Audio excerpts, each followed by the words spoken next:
বাচ্চারা আর কিছুদিন পর ফুটবল বিশ্বকাপ শুরু হতে যাচ্ছে, আর সেই বিশ্বকাপের প্রত্যেকটা ম্যাচে তোমরা যেন এক হালি করে গোল করতে পারো, এই জন্য আজকে তোমাদেরকে ট্রেনিং করানো হবে। তোমরা কেউ চিন্তা করবে না, আজকের এই ক্লাসটা করার পর থেকে তোমরা যেই বলটাই কিক করবে সেই বলটাই চলে যাবে একদম গোল পোস্টের ভেতরে।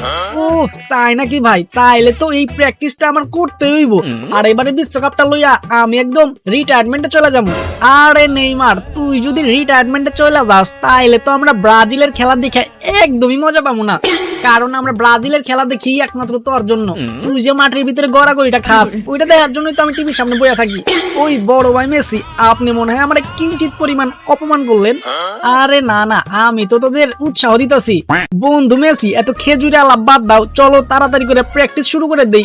আমার আবার এইটাই শেষ বিশ্বকাপ, আর এই বিশ্বকাপটা লইয়া যদি আমি বাড়িতে না যেতে পারি, আমার বউ নাকি আমার ঘরে তুলবো না। ঠিক আছে নেইমার, তুই তাহলে প্রথম কিক শুরু কর। নে, তুই যদি গোল করতে পারোস তাইলে বুঝা নিমু তুই এবার বিশ্বকাপ জিতবি। কি বড় ভাই মেসি, আপনি আমার ইগো হার্ট করে দিলেন। আমি আজ পর্যন্ত কোনো পেনাল্টি মিস করি নাই।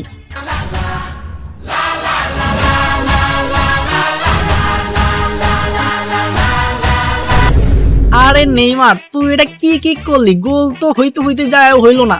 আচ্ছা যাই হোক নেইমার, তুই এবার সাইডে চাপ, এবার রোনালদোর একটু কিক করতে দে। ওই বন্ধু মেসি, তুমি কিন্তু গোলবার থেকে সাইডে চাপা যাও, নাইলে কিন্তু আমার কিকের যে স্পিড হইব, তুমি সহ সবকিছু উড়া যাইবো।